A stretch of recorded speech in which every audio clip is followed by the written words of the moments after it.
Hello and welcome to 100% Real with Ruby. Today I have Dr. SCotty FOrbes, and it's a little bit of a cheat right now because he already knows the first question. So I guess it's given him some time to plan out in his masterful Jedi-like ways. But how have you become the Yoda of all things creatine? Yeah, so you sent me that question earlier, and it's actually maybe a little bit challenging to answer, but I think I've just been really lucky.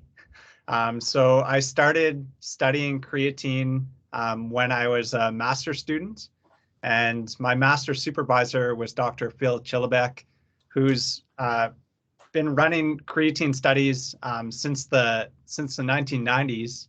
And then I also connected with Dr. Darren Kandow, who's published more creatine studies than anyone else in the world, and basically became good friends with him and continued collaborations up until this point. And yeah, we've published a lot of papers on creatine. One of the most recent ones that you published on creatine has come in terms of actually touching on things outside of just body composition. So that's something that we will also be touching on in here, because a lot of people are now realizing that their health matters and that their brain health is really important when it comes to aging. And what's the whole point of living until you're 80, 90 if you're frail, if you're weak, if your brain isn't working the way that you would really like it to work? Isn't that right? Yeah, absolutely. I think as we age, there's kind of two things that are really important to us. One is to maintain our function, so our physical health, but the other thing is to maintain our mental health or our cognitive function. So those are kind of two things that are really important, especially as you start to age. So, when it comes to body composition, because I know that a lot of people listening to this want to change their body, they want to lose fat, to get toned. And a big component of fat loss is, well, to get toned really, is to actually build the muscle. And I guess a question that comes with it is, should I take creatine for fat loss? Should I take creatine if I just want to lean up? Maybe you can answer that question a little bit better for us. Yeah, for sure. So there's definitely some really big hitters when you're trying to lose weight and particularly lose fat mass. But in that situation, if you're in a caloric deficit, so that's one of the kind of essential things that you have to do to lose weight, is trying to maintain as much muscle mass or preserve the muscle mass that you have as much as possible. And there's different strategies. One is for sure resistance training, so lifting weights. Number two is consuming a higher protein intake than probably what you do on a normal basis. And then there's other things that can help as well. And one of them is creatine. And so we know that creatine is well established to enhance resistance training adaptations. So you can get bigger and stronger muscles if you take creatine. And that's been shown across several different studies in different populations, from younger individuals, young adults, all the way to older adults, and both healthy and unhealthy populations. So it's well established that creatine can definitely help you help you gain muscle mass. And then we've actually shown that it can also help you lose a little bit of fat mass as well. So there's some kind of great benefits to creatine beyond just helping you build more muscle. But that's probably one of the main things that I would consider taking creatine for, is just to help either preserve muscle while you're trying to lose weight, or if you're strength training and trying to put on muscle mass, then that's a great supplement to take.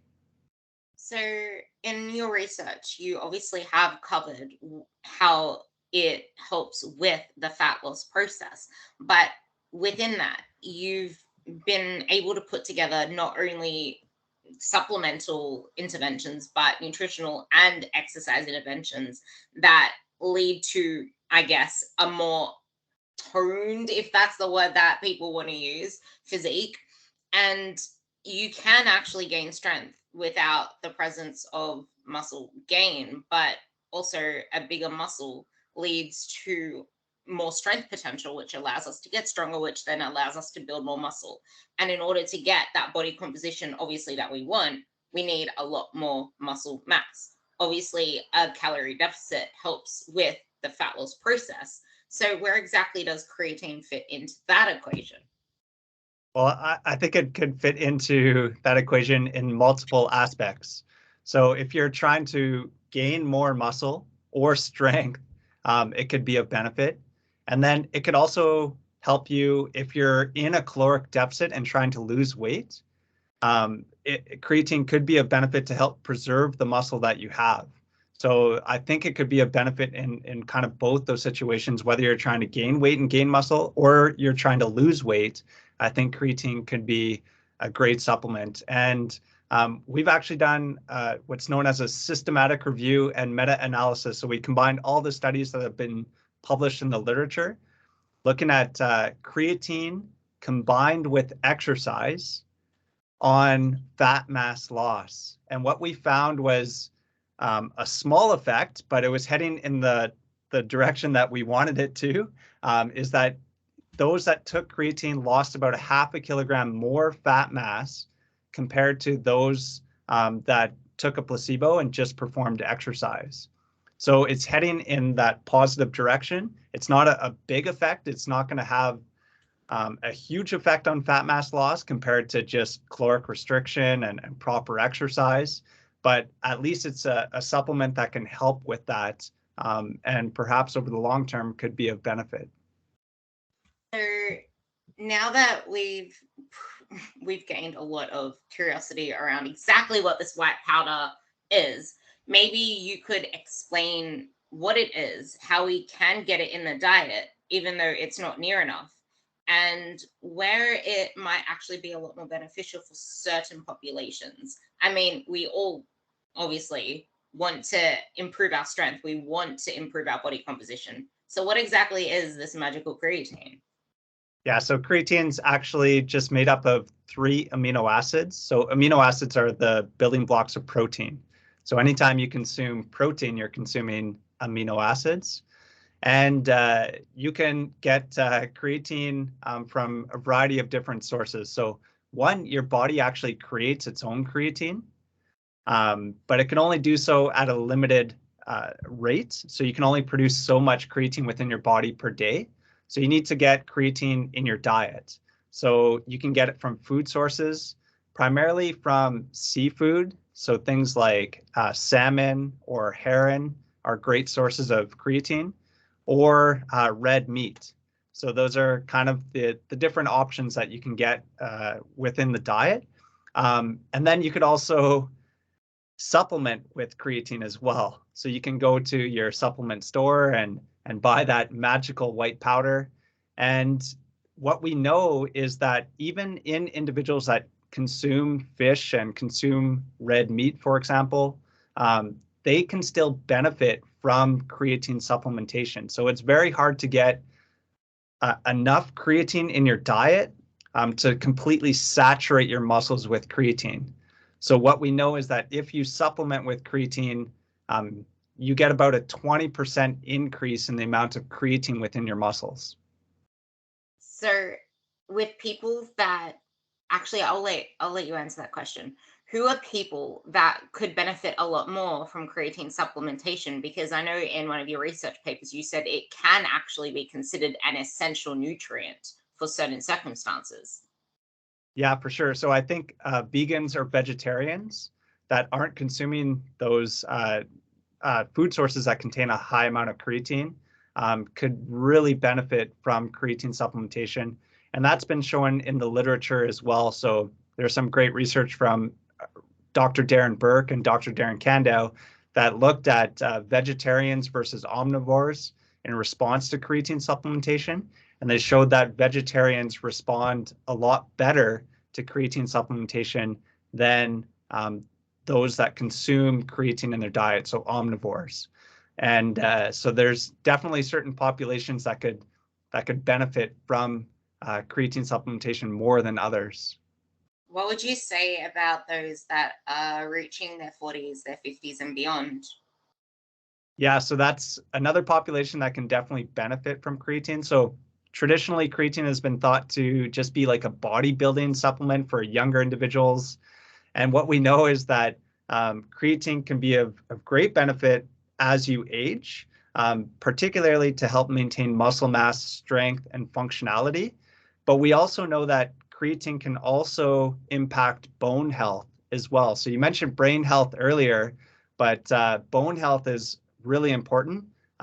We know that as you age, you tend to lose bone strength. And if you fall, you can have a fracture and things like that. So you want to build as much bone strength as possible, particularly when you're younger. But even in your 40s or 50s, it's possible to improve your bone strength, particularly with creatine supplementation and exercise. So, how exactly is it that this white powder that seems inert when you look at it can do such amazing benefits to the bone? What is the mechanism behind that? Yeah, there's actually kind of two different mechanisms. So one is like an indirect mechanism. So we know that creatine can help you build muscle and strength, and those muscles are attached to tendons, which are attached to the bones. And so if you pull on those muscles and you create more force on those muscles, that's going to stress the bone. And over time, that could lead to positive bone adaptations. So that's kind of one mechanism where creatine could actually impact bone. And then there's also a direct effect. So we have these specific cells within our bones. They're called osteoblasts, and those are the bone forming cells. And we know that in cell culture models, if you put creatine on those osteoblasts, it can increase the activity of those osteoblasts. So creatine can have a direct effect on enhancing bone, and it could also have an indirect through enhancing muscle and muscle strength and creating stress and positive adaptations on the bone over time.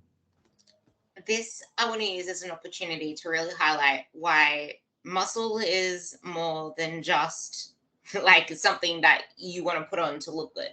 So the indirect effect of actually training your muscle has such a positive impact on bone health.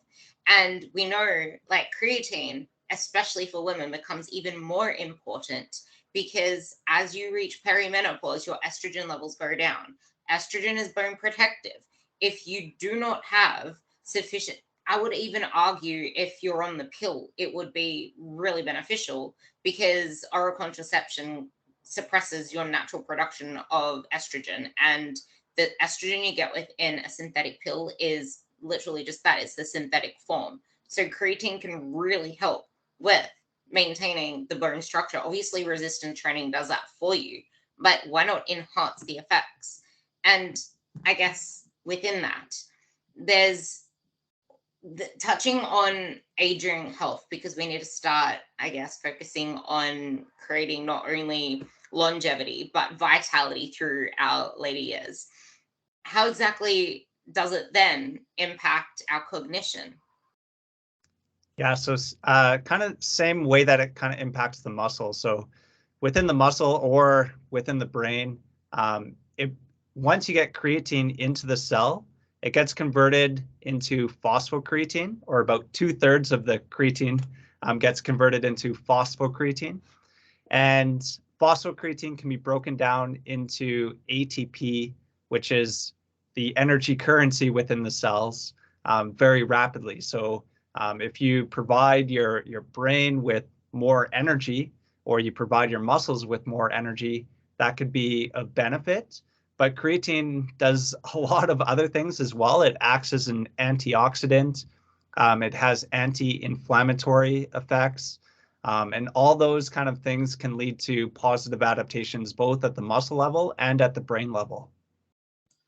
This isn't just something that you just swipe off because you're so focused on fat loss. They come hand in hand. And that's something a lot of people need to realize as well because strength training in itself, I'm sure you did a study on how exercise also improves cognitive function. Yes. Yeah, we did. Well, we did a review looking at in individuals with dementia. So even though they've been diagnosed with dementia, we found that exercise has a positive effect on reducing the loss of cognition in that population. So exercise is the most powerful thing that you can do. So if you have a choice between creatine and exercise, I would definitely select exercise. But creatine combined with exercise can have a positive impact. And there has been studies looking at the combined effects of creatine and exercise, and has shown improvements in cognition. It's really important when you view exercise and when you view your diet, you view it through two different lenses. There's the lens of reducing body fat and the lens of increasing muscle and strength. And they are things at first which can be done simultaneously, but as you get more advanced, you're going to have to bias one over the other if you want more beneficial effects. But the purpose of training should always be to build muscle. You don't train to lose fat. That's where the diet comes in. And this is especially, yes, this is especially where creatine comes in as a really powerful supplement to up the game. And I guess we can kind of bring in a few of the other C's as well, like caffeine and carbs. We already know protein. Protein, you listened to the podcast with Alan Aragon a few podcasts ago. You listened to the podcast with Luke Lehman a few podcasts before that. Protein, we know, is the most important macronutrient. It is literally essential. You cannot store protein unless you want to kind of say you store it in your muscles, but that doesn't really work because you don't really say you store bricks in a house, but the house is made of bricks. That's kind of the same way that protein is. So protein is essential. We know that, but there are other components of your diet that aren't given a lot of spotlight. And yes, there are non-responders. I'll let you touch on that as well. But performance and the ability to train harder and for longer and to do more high quality work is what gets the best body composition outcomes in the end. You do not want weight loss. You want fat loss. You want a lean, toned, defined body. So how can creatine help with that with the other anabolics that we mentioned? Yeah, so I want to just kind of touch on what you just mentioned first. So it's really important to not just focus on the scale and to focus on body composition changes. And prior to a couple of years ago, I actually thought it was impossible to gain muscle and lose fat at the same time. But there was a study done by Dr. Stu Phillips. He's a Canadian researcher from McMaster University. And they actually looked at high protein versus low protein group. But they also made the individuals do a huge amount of exercise. So they had to resistance train. They had to perform interval training. They had to do over 10,000 steps a day. So they were doing all this exercise. And what they showed was that in both groups, they actually cut their calories by 40%. So they're consuming 40% less calories than what they're normally consuming. And of course, if you're consuming less calories, you're going to lose weight. And both groups actually lost the same amount of weight. So if you looked at just the scale, you would say that, okay, these conditions, the high protein group or the low protein group, they're the exact same from a weight loss perspective. But when you look at body composition, they were different. And so that's super, super important. So the high protein group, they're actually consuming 2.4 grams of protein per kilogram of body weight per day, whereas the low protein group was consuming 1.2 grams per kilogram of body weight per day, which is higher than the RDA, which is 0.8 grams per kilogram per day. So even the low protein group was consuming a decent amount of protein, but the high protein group was able to gain muscle while losing weight, and the high protein group actually lost more fat mass as well. So I think that was pretty cool. But I think important with that study was that it was very, very intense what they did, and I don't think it's actually sustainable over a long period of time. So I believe that study was only 4 weeks in duration. So it was a relatively short study. And yeah, it was really intense, like a 40% reduction in their calories. The amount of training that they're doing was ridiculous when you actually read the study. And yeah, so I think when you look at that study from a practical standpoint, I'm not too sure how useful it is over the long term, but it was very useful to show that disconnect between weight loss and body composition changes. I really want to highlight that because that's super important. You mentioned the actual application and how effective it is in the real life population. And if you scroll Facebook groups, which I find myself doing a lot, people are so fixated on their own narrative, their own fears of fat gain, their own fears of whatever it is. They try to find every little loophole to build muscle and lose fat at the same time. But they're still struggling with the motivation, with the consistency, with the, am I doing this right? My glutes won't grow. Why am I doing this wrong? Because they keep trying to do the same thing because people say it's possible. They show a photo of someone that looks like they built more muscle, but they look leaner. And it's like, yeah, you just revealed the muscle that you built before, or you were really heavy before. So you obviously had muscle mass to carry that, and you just lost fat, which revealed that. You're just making it like it's possible as a newbie. But as you get more advanced into that programming, you're going to need to pick a side if you want to actually see changes that keep you motivated. Because if you're not feeling like you're progressing, you're going to stagnate. So don't look at these studies that say it's possible when they got their protein on check. They got their meal timing pretty much close to somewhere that optimizes body composition. They got their training in check and they're training absolutely consistently with 100% effort. Most real life populations cannot do that. So I'll let you talk about the anabolics plus if you want to touch on that. Yeah, absolutely. So that's definitely a great point. And yeah, if you read that study, it's when I first read it, I was like, whoa, that's wild. And I was wondering how many people actually dropped out of the study, but they had no dropouts in the study, which is absolutely incredible. But one of the kind of important things in that study was they actually fed the participants. So they gave them all their food. And that's really important because they knew exactly their macros that they were giving them. So from a scientific standpoint, it's absolutely incredible to do that. But I think if I was a participant in a study and they were feeding me, I'd be more likely to continue in the study as well. So they're all students, kind of student age individuals in that particular study. So they're probably just participating in the research study just to gain that free food. I'd be there too if it was like charcoal chicken. Everyone knows I love my charcoal chicken. Yeah. But yeah, so creatine can also have an impact as well. One thing that I would be aware of when you take creatine, particularly if you start with a loading phase. So if you take the traditional like 20 grams per day, so usually you separate that into 4 doses throughout the day. So you take 5 grams in the morning, 5 grams at lunch, 5 grams at dinner time, 5 grams before you go to sleep.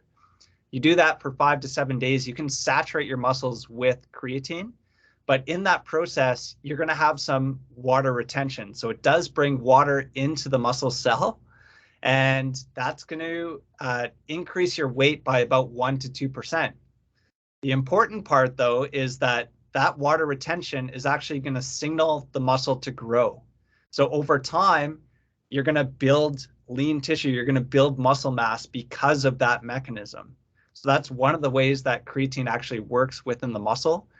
But for people that are really concerned about following the weight on the scale and they don't want to see their weight go up in any capacity, and they don't understand the physiology and the mechanisms of how creatine works, then that could be a problem. So I think it's important to educate your listeners that you will gain a little bit of weight when you start creatine, but that's going to stimulate the muscle to grow. And then if you have more muscle, your resting metabolic rate will be higher, and that could help with fat loss over time.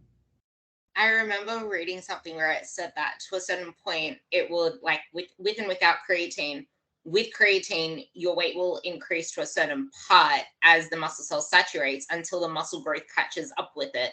And then it starts to level out. So yes, it will increase to start with, but it's going to be the same either way. It's just that it takes longer without creatine. Yeah, absolutely. So there was a nice study. Brad Schoenfeld was one of the authors, and they showed that after 8 weeks of training with creatine, that the intracellular water content to muscle ratio was the same at the end of the training program compared to at the start of the training, which suggests that, yes, you bring water into the muscle cell, but that stimulates the muscle to grow. So you actually have more water at the end of the training, but you also have more muscle, and that ratio is actually the exact same. I'm so happy I got that part right then. I'm like, I swear I remember it. And this is like, while we're talking about scale weight, before we move on to the others, this is another reason why it's so important to also understand that when you train, especially when it's a new program, when you're new to training, the scale is going to go up. And no, you didn't gain friggin' 2 kilos of muscle in a week. No, you didn't gain 4 kilos and lose 3 kilos of fat according to that stupid InBody test. It's because you just created system like muscle inflammation, and that pulls in water. And there is like, it happens with creatine, it happens with hard muscle training, and it even happens with increased carb intake. You're expanding the muscle cell. That is weight. It is not fat. And because I just mentioned carbs, we can talk about how carbs and creatine and caffeine, if you want to, all together create the anabolic triple C. Yeah, so for sure, combining creatine with carbohydrates could be a benefit. So at the muscle level, there's creatine transporters, and those creatine transporters are more active or beneficial when there's insulin present. And one way to stimulate insulin is with carbohydrates. And so if you take carbohydrates with creatine, you can actually get more creatine into your muscle. So that could be a benefit, particularly during the loading phase of creatine supplementation. But we also know that it could also help to bring more carbohydrates into the muscle as well. So they both kind of work together. And if you have more carbohydrates in the muscle and more creatine, essentially you have more energy within the muscle. So you could exercise at a higher capacity. You could train a little bit harder when you take creatine and carbohydrates together. So the third C that you mentioned was caffeine. And there's actually a very small amount of research to suggest that combining creatine and caffeine may not be the best. And so there's only one training study, and it was done by Dr. Darren Kando, and I got to collaborate on that particular study. And we showed that if you took creatine and resistance trained, you increased your knee extensor muscle thickness, so your quads got bigger. But if you took creatine and caffeine, it lessened that effect of training. And so we think that there might be a negative interaction, but it was a relatively small study. So we got stopped because of COVID. And so we had a small sample size. So we need to do kind of a bigger study combining creatine and caffeine to see if there's that negative synergistic effect. So that's the only training study that I'm aware of. So if you are really concerned about taking creatine and caffeine at the same time, I would suggest to take caffeine before you exercise and creatine after you exercise. I'm actually really curious when you do that study again, if you actually get feedback from the people doing it on whether it's because of the gastric distress, because that's kind of what I was trying to figure out why that would happen, because I've never really found that to be a detriment to myself, but I don't get gastric distress. And I know a lot of people that when they take coffee, they get the shits, so to speak. So it's like they get the gastric distress there. And then because there's the gastric, this can also touch on another myth that we hear. Creatine causes a lot of gastric distress with a lot of people who, if you look at the majority of the population, they kind of live in a dehydrated state as it is. So when you pair dehydration with coffee, with creatine, gastric distress, shitty training session, kind of with the pun as well. So maybe you can talk about that myth and how to offset bloating as well.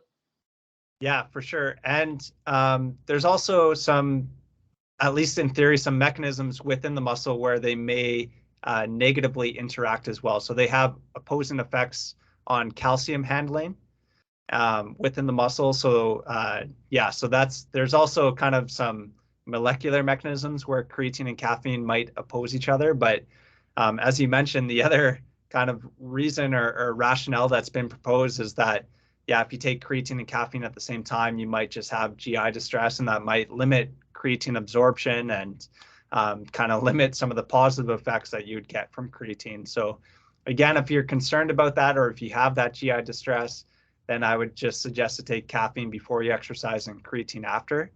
But yeah, some of the ways to kind of limit some of the bloating effects of creatine, which is a reported side effect in some individuals, although it's relatively rare, is to just consume a lower dose of creatine. So we know that you don't need to do that kind of traditional loading phase of taking 20 grams per day for 5 to 7 days. You could actually take as little as 3 grams per day, and you can get a 20% increase within your muscle. It might just take a little bit longer to get there. So it might take 28 days instead of 5 to 7 days to saturate your muscles with creatine. But that can lessen some of the kind of negative side effects associated with creatine. Because you spoke on calcium within the muscle, something for you guys to understand listening to this is that calcium and magnesium and potassium and salt, they all regulate the muscle contraction, muscle force generating process. But because we also touched on cellular, as in the muscle energy, maybe we can also explain how creatine works within that and kind of illustrate visually with words how ATP and creatine and the energy within the cell helps with body composition through the training potential. Yeah, so as you mentioned, ATP is like the energy currency within a cell and within the muscle. So anytime you perform a muscle contraction, it uses up ATP. And so you have to replenish that. And there's different energy systems that you can use to replenish ATP. And one of them is your phosphocreatine or creatine energy system. And so the good thing about this energy system is that it can replenish ATP at a very fast rate. And the other important thing to understand is that the speed that you use ATP, you have to replenish ATP at that same rate or pretty close to that same rate. So if you're doing really intense exercise and you're using ATP quickly, then you have to replenish ATP quickly. And that phosphocreatine system is the fastest energy system. And so it's a great energy system to replenish ATP very quickly. The problem with that energy system is it's relatively small. So it can only last about 8 to 10 seconds. But if you supplement with creatine, or you have a lot of creatine in your diet, maybe you can last 11 or 12 or 13 seconds with that energy system. And so then you can perform a few more reps when you're exercising. You can, if you're doing sprints, for example, you can sprint a little bit further, a little bit faster. And over time, that can lead to better adaptations. Something you just said there kind of reminds me of the aging population, something that attributes to a lot of deaths or mortality is risk of falls. And that usually comes with a loss of our type 2 muscle fibers, because a lot of them turn into type 1 as we get older, and type 1 are the ones that are more like aerobic, which is exactly why resistance training as you age is a lot more important than going for a run, because you're already more biased to those type of muscle fibers. So that maybe you can emphasize why creatine can really be beneficial in that regard as well. Yeah, for sure. So I also think that higher velocity training as you age is also important to help preserve those type 2 or fast twitch muscle fibers. And we know that creatine supplementation seems to benefit those type 2 muscle fibers more so than type 1 muscle fibers.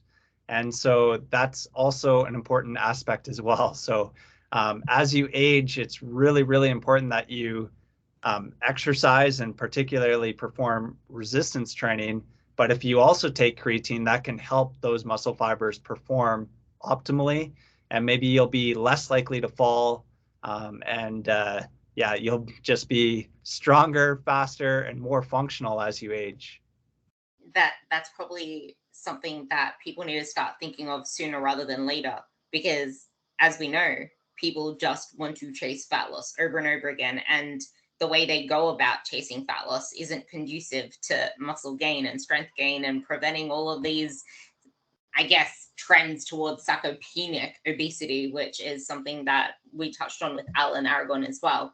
So I guess also with that, it'd be really important to ask the question, because females, pregnancy, creatine in kids, where can creatine come in? I would start off at pregnancy, actually. Yeah, so creatine can be of benefit during pregnancy, but that's based off of animal models. So there's very limited human research looking at creatine in pregnancy. So we need more data to kind of really recommend creatine during pregnancy or during breastfeeding. But I think in theory it could have a positive effect based off animal models. It looks promising, but I get that question all the time. Can you take creatine when you're breastfeeding, or if I'm pregnant, can I continue to take creatine? And my recommendation right now is just there's not enough evidence to strongly support it, but based off animal models, it looks like it can have a positive effect. We know that creatine could be of benefit for children as well and adolescents. So it can enhance exercise performance. And there's a growing body of literature to show kind of the benefits of creatine supplementation in children. But again, I kind of look at it from kind of two different ways. One is just like my own kind of personal opinion about kids taking supplements. And I'm not too sure I totally agree with that, even though this is one of the kind of safest supplements and there is evidence to show it can be of benefit. I think it's important for kids to focus on just eating fruits and vegetables, getting regular sleep, and exercising regularly with good trainers. I think that's more important than focusing on supplements. And I feel like supplements can distract them. So that's kind of my personal opinion on that.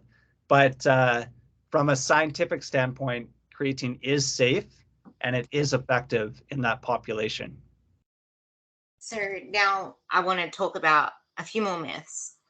We already spoke kind of about the loading, and there's also people treat it kind of like I know you do it this way too, but I know people kind of treat it like a steroid in that they need to go off it and then come off it and then cycle it. But the way that I see that is it's going to only skew with what you see on the scale even more, because you're gonna end up with water bloat and then no water bloat and then water bloat, and then like it's more beneficial to have a consistent supply of it. Maybe you can talk about anything around cycling creatine. Yeah, absolutely. So you do not have to cycle on and off creatine.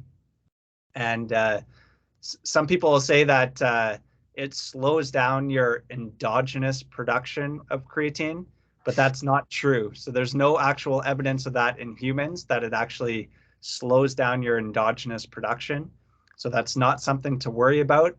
And so you can take creatine every single day, and there's been studies up to 5 years in duration, and they're perfectly fine. So they're not going to have any damage to their kidneys and their liver. It's going to be perfectly fine, and they'll get all those benefits of creatine.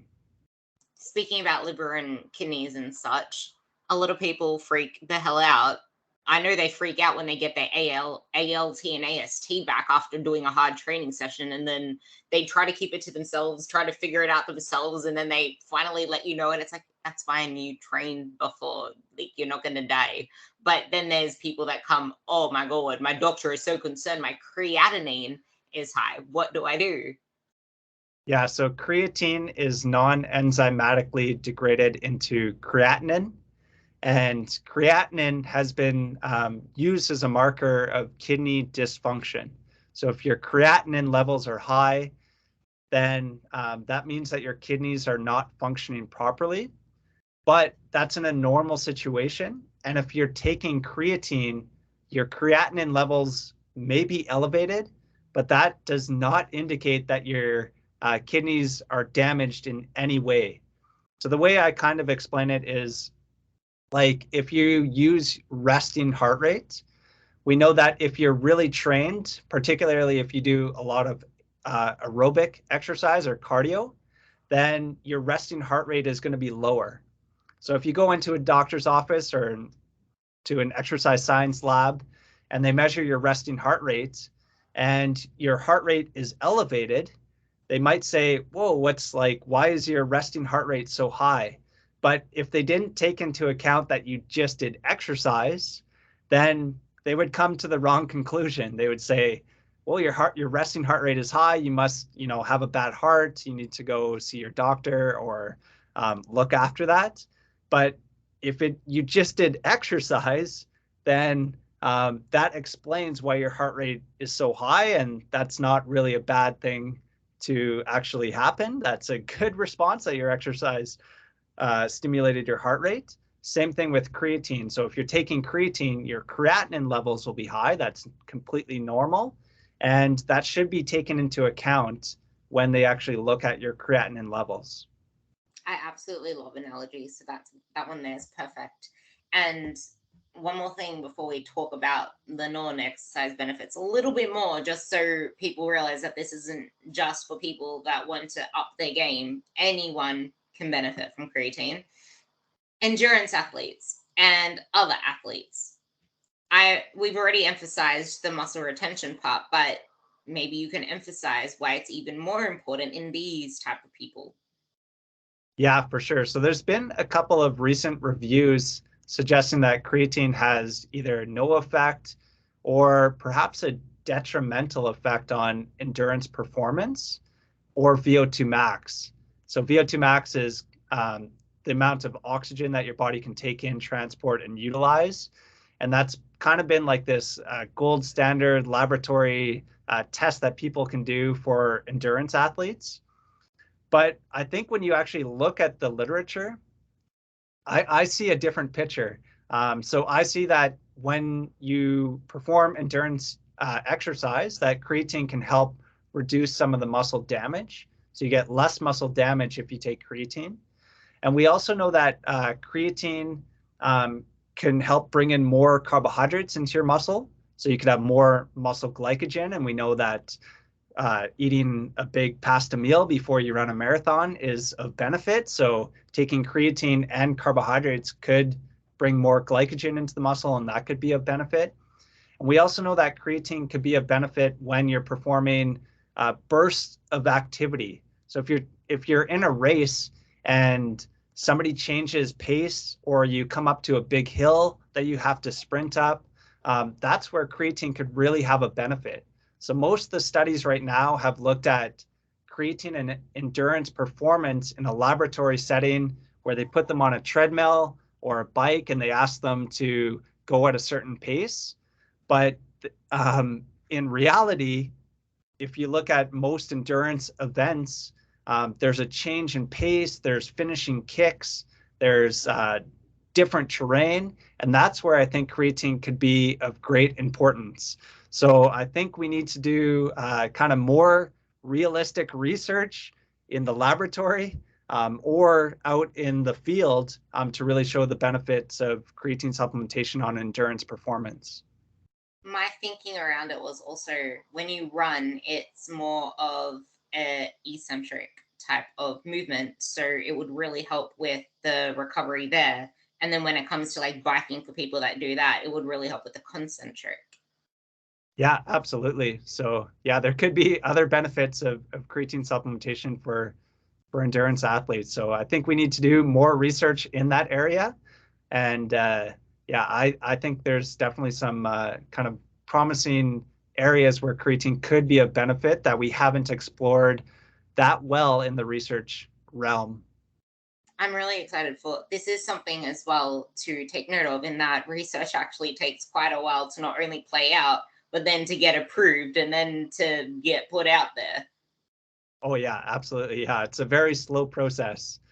So it's not a fast process, but I think that it's important that it does act relatively slowly because a lot of these concepts take a lot of time to kind of to just gather, to collect the data. You want to collect really good data. You want to get a lot of participants in your study.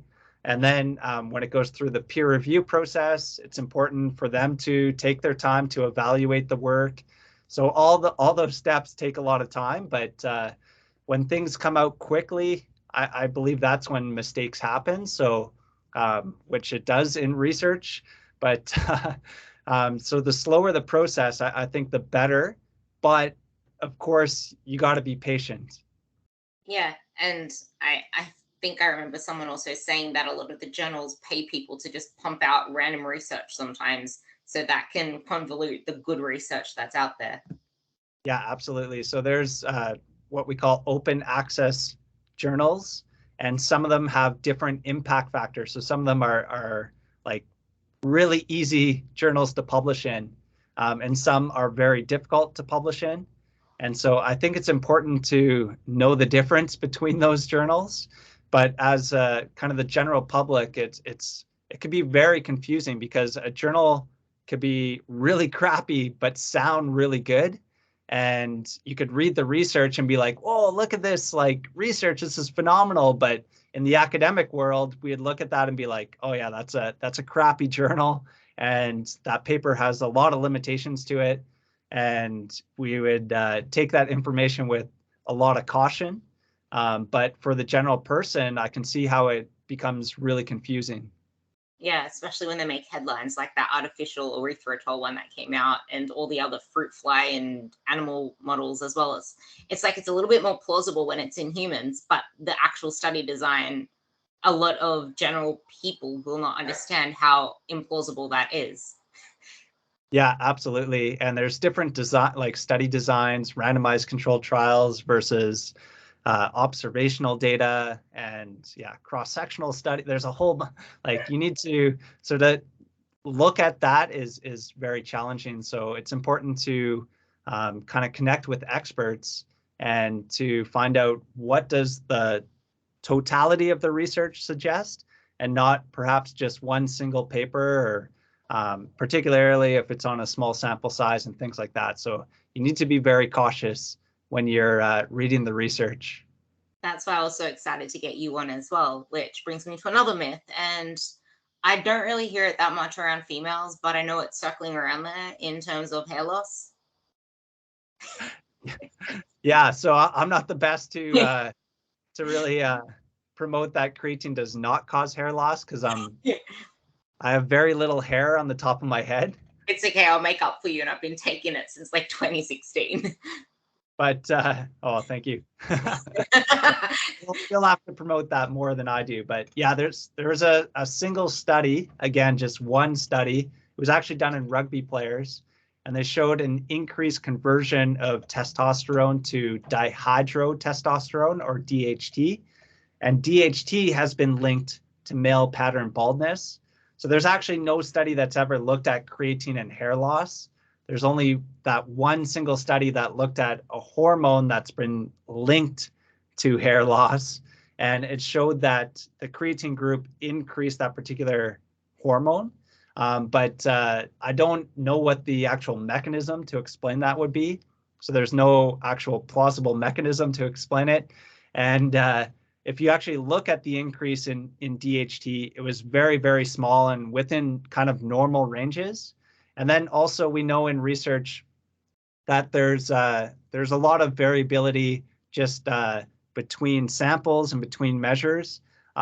So you need to take that into account as well. So it could have just been kind of random error, essentially, that DHT was higher in the creatine group than the placebo group. And now it's exploded and everyone says that creatine causes hair loss. I think this part of the podcast is probably the most important to relate to anything and everything, because this happens in every single field, not just creatine. It's the complexity of research, the ability to actually read it and understand it, and also talking about how practical it is in application. How practical is it not only in application, but in application to you? So I really hope you guys actually take value in this last part of the podcast. But I do want to emphasize the brain health aspect of creatine as well, because it's relatively new findings that people are coming to. But I also know that it doesn't increase it to the same percentage as in the muscle, and you might need more creatine to actually pass the blood-brain barrier. Yeah, so as I mentioned, at the muscle level, there's creatine transporters. There are creatine transporters at the blood-brain barrier, but there's very limited number of transporters there. And so it's much more difficult to get creatine into your brain, but your brain could actually synthesize its own creatine. So it kind of looks after itself. And there are studies to show that if you supplement with creatine, you can get about a 5 to 10% increase in creatine within the brain, whereas at the muscle level, it's about a 20% increase. So it's much more robust and effective at the muscle level compared to the brain. And the other thing, at the brain level, it's much more variable as well. So not everyone responds in kind of a predictable fashion. And so we thought that perhaps a higher dose of creatine may be required to kind of push more creatine into the brain. But that study has yet to be done. And so we need kind of a good dose response study looking at how much creatine we actually need to increase creatine within the brain. But I think it's going to be a lot more confusing than what's at the muscle. That makes a lot of sense as well. And I really hope people can take away from this that creatine isn't just for the muscle itself. And most people can actually benefit from taking creatine. It's aside from the fact that the last 2-3 years kind of increased the prices of shipping of everything, but usually it's a pretty cheap supplement now, so you can benefit from. We haven't really spoke about doses, so we can actually talk about that. Just to sum it up, you don't need a women's specified creatine. You don't need any fancy things. What is it that we do need to look for? Yeah, so I suggest creatine monohydrate, just the powder, and you just mix it with water. That's the best form of creatine. It's the most studied. It has a clear safety profile to it, and it's also the cheapest form of creatine as well. So creatine monohydrate is the best. And then from a dose perspective, it might be different for different tissues. For example, if you want to enhance bone strength or bone health or brain health, you might need a little bit more creatine. But we need really good dose response studies to verify that. But at the muscle level, just taking 3 to 5 grams of creatine daily is an effective strategy. Just touching back on the water aspect, is there a particular temperature we should avoid? But is there a particular temperature that is best to take creatine? Because a lot of people might worry about the whole denaturing, another myth. Yeah, so you can cook creatine and you'll lose about 10% of its of the active form of creatine. So that's yeah, like you can heat creatine up to a very high temperature, and it's going to have essentially no effect on kind of the stability of creatine. The only thing that we do know is that if you put creatine in liquid, it starts to degrade into creatinine. So if you mix creatine into water or a liquid and left it on your counter for a week and then consume that creatine, it's probably not going to be effective. But if you consume it within 30 minutes, an hour, and then it's going to be perfectly fine. And we also know that the warmer the liquid is, the easier creatine is to dissolve. So sometimes people will just have, water at room temperature or lukewarm water just to dissolve the creatine a little bit easier. That's that's probably the most important part for people to realize, because then you won't be left with a shaker with just powder at the bottom. Oh, I just wasted my gains. Yeah, exactly. Yeah. So with that, is there anything that you want to finish the discussion with before we go into where people can find you? I think we touched on quite a few things. So yeah, so I would suggest creatine monohydrate is the best. There's benefits of taking creatine combined with resistance training to enhance muscle and bone health.